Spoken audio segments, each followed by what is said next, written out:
आपको अहम तरीन खबर से आगाह करें कि सुप्रीम कोर्ट ने सिविलियंस के फौजी अदालतों में ट्रायल कलअदम करार देने का फैसला मुअत्तल कर दिया है। जस्टिस सरदार तारिक मसूद की सरबराही में 6 रुकनी लार्जर बेंच ने समाअत की। जस्टिस अमीनुद्दीन खान, जस्टिस मोहम्मद अली मजहर, जस्टिस हसन अजहर रिजवी, जस्टिस मुसर्रत हिलाली और जस्टिस इरफान सादत खान बेंच का हिस्सा थे। जस्टिस मुसर्रत हिलाली ने 5 जजेस के फैसले से इख्तलाफ किया। 5-1 के तनासुब से 23 अक्टूबर का फैसला मुअत्तल किया गया। समाअत शुरू हुई तो जस्टिस सरदार तारिक मसूद ने एतराजात पर बेंच से अलग होने से इनकार किया। जस्टिस सरदार तारिक मसूद ने कहा कि वकला जस्टिस जवाद एस ख्वाजा का फैसला पढ़ लें। ये जज की मर्जी है कि बेंच का हिस्सा रहें या सुने। जवाद एस ख्वाजा का अपना फैसला है कि केस सुनने से उनका फैसला जज की सवाबदीद है। मैं खुद को बेंच से अलग नहीं कर सकता। मुआसरत इसी पर मजीद बात करते हुए टेलीफोन लाइन पर मौजूद अपनी अपडेट करते चले आपको। अहम तरीन खबर है, सुप्रीम कोर्ट ने सिविलियंस के फौजी अदालतों में ट्रायल कलअदम करार देने का फैसला मुअत्तल कर दिया है। अपडेट करते चले आपको अहम तरीन खबर के हवाले से कि सुप्रीम कोर्ट ने सिविलियंस के फौजी अदालतों में ट्रायल कलअदम करार देने का फैसला मुअत्तल कर दिया है। जस्टिस सरदार तारिक मसूद की सरबराही में 6 रुकनी लार्जर बेंच ने समाअत की है। जस्टिस अमीनुद्दीन खान, जस्टिस मोहम्मद अली मजहर, जस्टिस हसन अजहर रिजवी, जस्टिस मुसर्रत हलाली और जस्टिस इरफान सादत खान बेंच का हिस्सा थे। जस्टिस मुसर्रत हलाली ने 5 जजेस के फैसले से इख्तलाफ किया। 5-1 के तनासुब से 23 अक्टूबर का फैसला भी मुअत्तल कर लिया गया है। इस वक्त हमारे साथ टेलीफोन लाइन पर मौजूद हैं माहिर कानून अख्तर औसाफ। उनकी जानिब बढ़ेंगे और उनसे जानेंगे कि इस हवाले से वो इस फैसले को किस नजर से देखते हैं।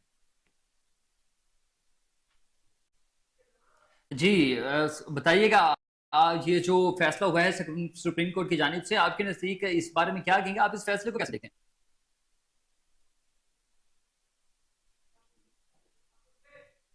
अख्तर साफ माहिर कानून हमारे साथ इस टेलीफोन लाइन पर मौजूद हैं। इनकी जानिब बढ़ेंगे और इनसे पूछेंगे कि सुप्रीम कोर्ट ने सिविलियंस के फौजी अदालतों में ट्रायल कलअदम करार देने का फैसला मुअत्तल कर दिया है। आप इस हवाले से क्या कहेंगे?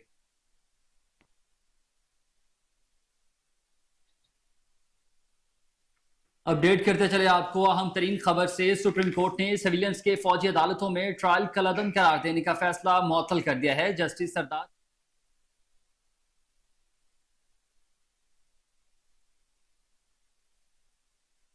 इंटरिम ऑर्डर है, वो ट्रायल कोर्ट जो सुप्रीम कोर्ट ने अपने आप को डिटर्मिन कर लिया कि वो इस केस को सुन सकते हैं, उससे मुतल्लिका है। और हतमी फैसला जो आएगा वो आएगा, लेकिन 2-3 चीजें मेरे जहन में जरूर आती हैं, और वो ये है कि ये कोई यूनिक बात नहीं है कि पाकिस्तान में सिविलियंस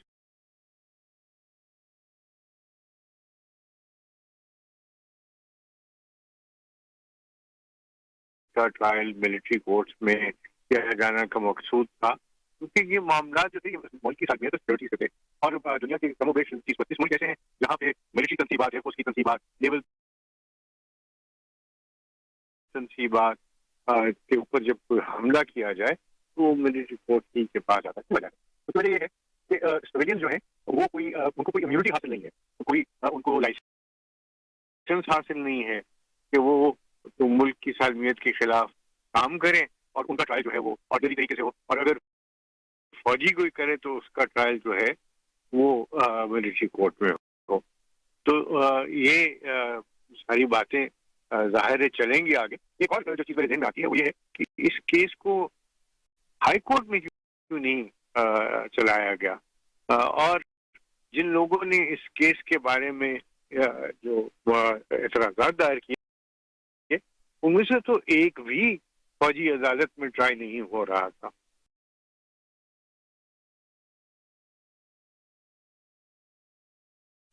तो ये सिविल जो आउटफिट में अगर कोई मुल्क और कौम की सलामती के खिलाफ काम करे तो उसका ट्रायल क्यों नहीं किया जा सकता मिलिट्री कोर्ट, जबकि कानून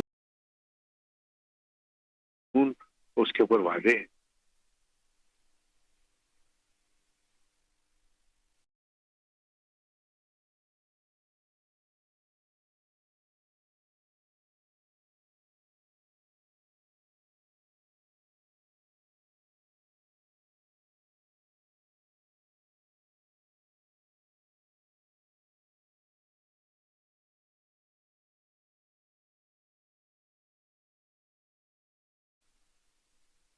आपके कीमती वक्त का बहुत शुक्रिया।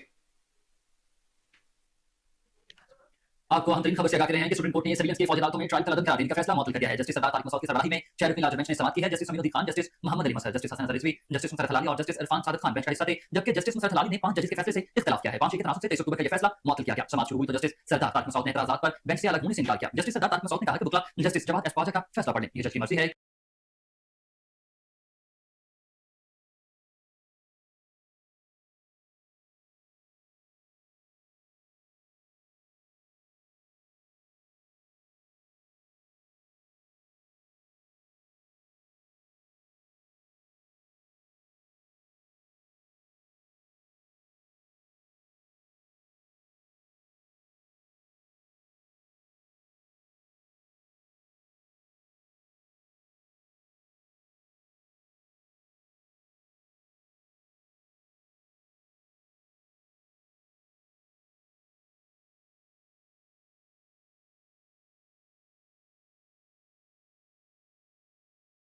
कि बेंच का हिस्सा रहें या सुनने से मुआवजत करें।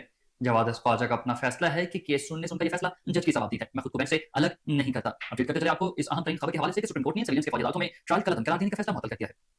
सुप्रीम कोर्ट ने सिविलियंस के फौजी अदालतों में ट्रायल का रद्द करार देने का फैसला मुअत्तल कर दिया है। जस्टिस सरदार तारिक मसूद की सरबराही में 6 रुकनी लार्ज बेंच ने समाअत की। Justice Aminuddin Khan, justice Mohammad Ali Mazhar, justice Hasan Nazar Rizvi, justice Musarrat Hilali और जस्टिस इरफान सादिक खान बेंच का हिस्सा थे, जस्टिस मुसरत हलाली ने 5 जजेस के फैसले से इख्तिलाफ किया। 5 के तनाजुर से 23 अक्टूबर का फैसला मुअत्तल किया गया।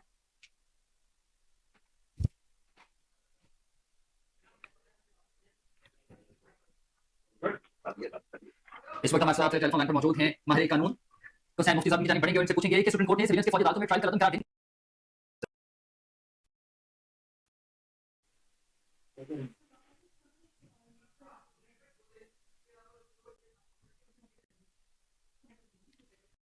अपडेट करते चले आपको साहब वो खुशाइंद है क्योंकि मेरी नजर में जब पहले सिविलियन के मिलिट्री ट्रायल को कलम करा दिया था सुप्रीम कोर्ट ने, तो उस वक्त शायद सिर्फ 9 मई के वाकयात को ध्यान में रखा था। दूसरी बात यह है कि वो हुक्मनामा सुप्रीम कोर्ट ने आर्टिकल 184 की पिटीशन एंटरटेन करते हुए किया था, जिसके 2 इंग्रीडियंट्स हैं। पहला इंग्रीडियंट यह है कि फंडामेंटल राइट्स लोगों के मुतासिर हो रहे हो, दूसरा इंग्रीडियंट यह है कि पब्लिक इंपॉर्टेंस का मसला हो। अगर 102 लोग मिलिट्री कोर्ट में ट्रायल हो रहे हैं 9 मई के वाकयात के पेश नज़र, तो वो कोई पब्लिक इंपॉर्टेंस का मसला नहीं है।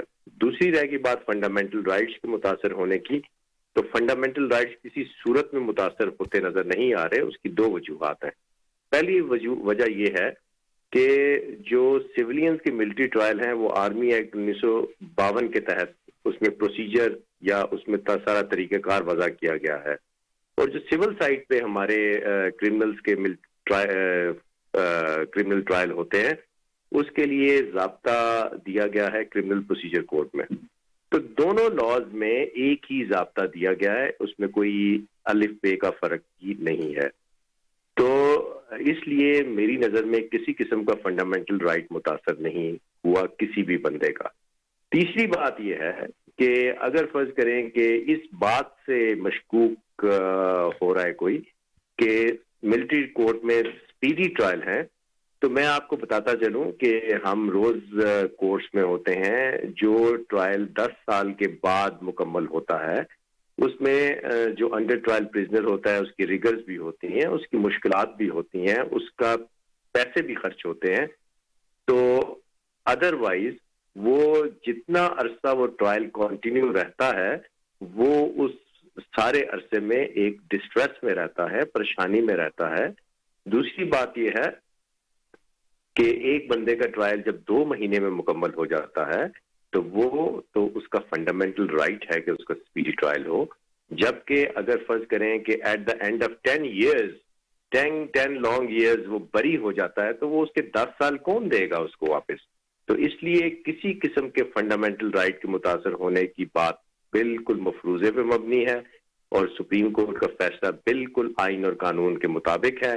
और इंशाअल्लाह हम एक्सपेक्ट करते हैं कि सुप्रीम कोर्ट ये जो 184(3) के 2 इंग्रेडिएंट्स हैं उसमें एक नजर डाल के और अच्छा फैसला फाइनली करेगी।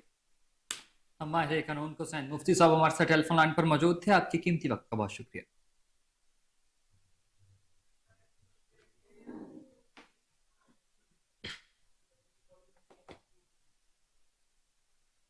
सुप्रीम कोर्ट ने ताहयात नाअहली के आर्टिकल 62 व नैब से मुतालिक तमाम दरख्वास्तें एक साथ सुनने का फैसला कर लिया है। ताहयात नाअहली मुद्दत से मुतालिक मीर बादशाह कैसरानी केस का तहरीरी हुक्मनामा भी जारी। फैसले में कहा गया है कि नाअहली मुद्दत के सवाल वाले तमाम केसेस जनवरी 2024 के आगाज पर एक साथ मुकर्रर किए जाएं। हुक्मनामे में यह भी कहा गया कि सुप्रीम कोर्ट ने 11 दिसंबर को ताहयात नाअहली की मुद्दत से मुतालिक केस की समाअत की थी। 2008 के आम इंतखाबात में इलेक्शन लड़ने के लिए कम अज कम तलीमी काबिलियत ग्रेजुएशन थी। कुछ उम्मीदवारों ने जाली डिग्रियां जमा करवा दी, जिस पर उन्हें नाअहली और सजाओं का सामना भी करना पड़ा था। दरख्वास्त गुजार को ताहयात नाअहली के साथ 2 साल की सजा सुनाई गई। अदालती फैसले में कहा गया कि वकला ने कहा नाअहली की मुद्दत के तयन पर आम इंतखाबात से पहले इस अदालत का फैसला जरूरी है। गैर यकीनी सूरत हाल की वजह से इलेक्शन ट्रिब्यूनल और अदालतों में मुकदमात का बोझ बढ़ेगा। एडिशनल अटॉर्नी जनरल ने बताया कि प्रोसिक्यूटर एंड प्रोसीजर कानून के तहत आइन की तशरीह के लिए 5 रुकनी लार्जर बेंच होना चाहिए। यह मामला सूबाई असेंबलियों के इंतखाबात पर भी असरअंदाज हो सकता है। खबरें और भी बुलेटिन का हिस्सा होंगी मगर इस ब्रेक के बाद। आप हमारे साथ रहिएगा।